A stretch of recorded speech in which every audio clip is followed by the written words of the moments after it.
Aloha and welcome to part 5 of Sonic 3 and Knuckles. We are now at Ice Cap Zone, and Ice Cap, it has an awesome snowboarding section in the start of the level. Oh Sonic, we will see you snowboarding quite a lot in this series, but only in Ice Cap and City Escape. And the other Ice Cap wasn't good. God, Sonic 06 sucks, but I digress.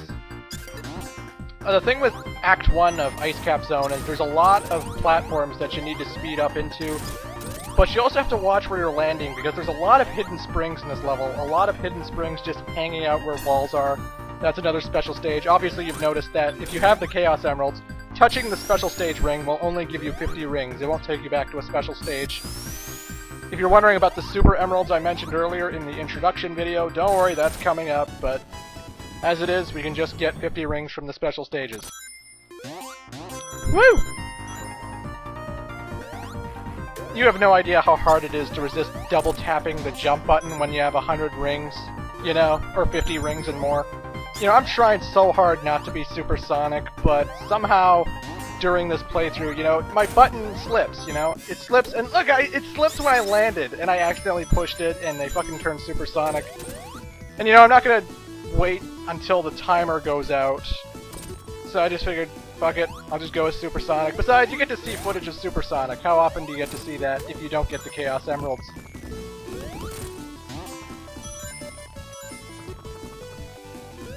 This part is actually an infinite looping hole. Like, you have to push these ice chunks around and stand on them in order to get through all of the glacier walls that you need to pound through.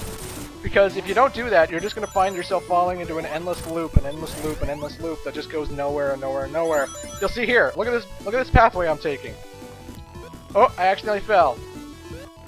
And I'm back at the pathway I'm taking. See, it's an infinite loop. You have to go in the right pathways, otherwise you're going to find yourself falling and falling and falling. And that's no good. Watch where you're landing here, because again, hidden springs all over the place. You don't want to land in a spring that you don't want to land in. Because that makes sense. I don't know. I figured since I was Supersonic, though, I would try and show off the mid-boss's attacks, at least. But I still, you know, because Supersonic can jump so high, I can do a little damage to this guy. Basically, all he does is he moves around with these ice chunks circling around him. Very hard to jump into him when you're normal Sonic, so don't do it until he's gotten the chunks away from him. And he tries to drop them on you. It's very easy to dodge, bleh. And then you just keep hitting him. It's a fairly easy mid-boss, and though I was Supersonic, I think you get the drift of it. Again, I apologize. Supersonic is very hard not to turn on half the time, you know.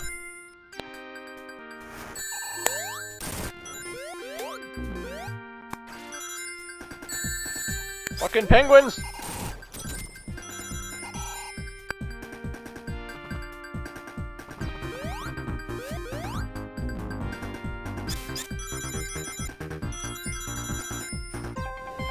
And yeah! One thing I forgot to mention about Sonic 3 in comparison to Sonic 3 and Knuckles that I didn't mention in the introduction video is that the layout and the way the items and stuff are placed are actually kind of... Fuck you, Tails! See, this is what I'm talking about. I'm trying to jump on the platform, and Tails fucks up my mojo. Go away, Tails. I hate you. Why? But I digress. In Sonic 3, there are certain item boxes and stuff that are different than what they are in Sonic 3 and Knuckles.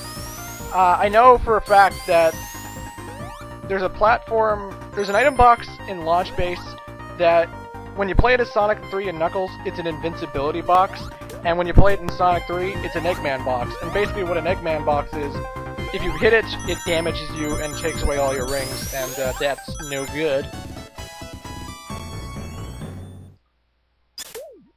And the layout of the little bit of the layout was changed in Sonic 3 when you lock on Sonic 3 and Knuckles. I don't know why. I think it was to make the game a little bit easier so you could make it to the Mushroom Hill side, to the Sonic and Knuckles side of the game, but, you know.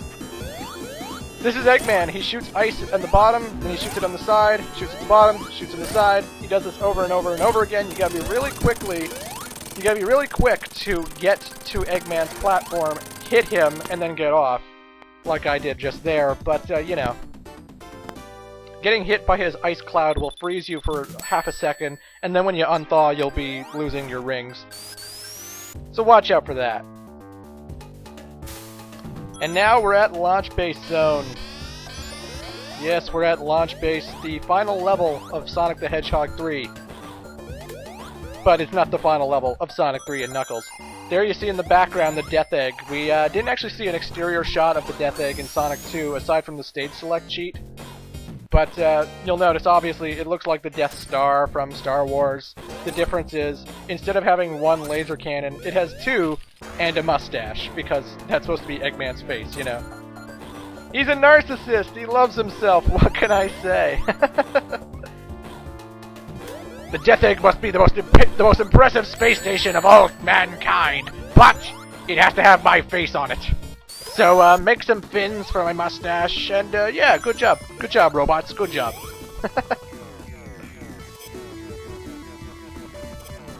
The invincibility music is the same music as Supersonic music, which is, kinda lame if you ask me.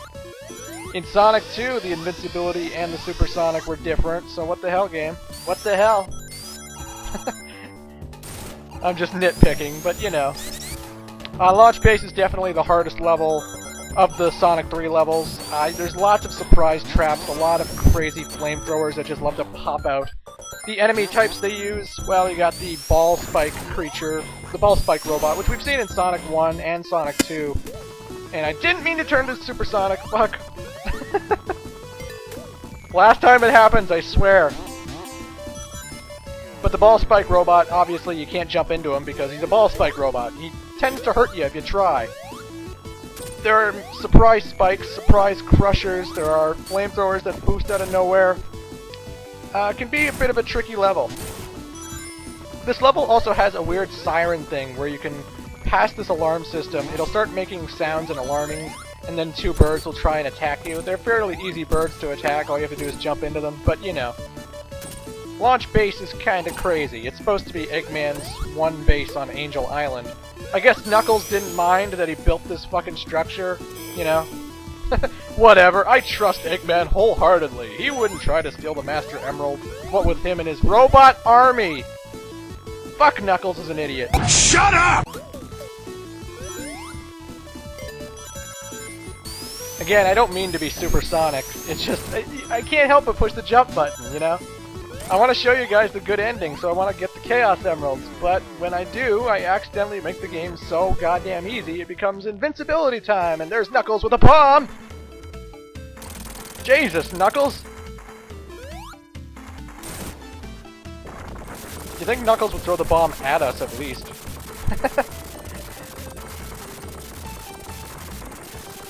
And, contrary to popular belief, yes, I know Knuckles is smiling and laughing like an evil person, but he is a good guy. He's just having a lot of fun, okay? He's just having a lot of fun being the good guy, I guess. This boss I tried to handle normally. Like, this is all you have to do if you're not supersonic. You just run from one side of the room to the other. When he stops spinning, hit his sides, and when one of the ball spikes breaks off, just try and hit him when the ball spike isn't facing you, and it's a fairly easy mid-boss. It can be done! But anyway, folks, that is Act 1, and I will see you in Act 2 in Part 6. Toodles.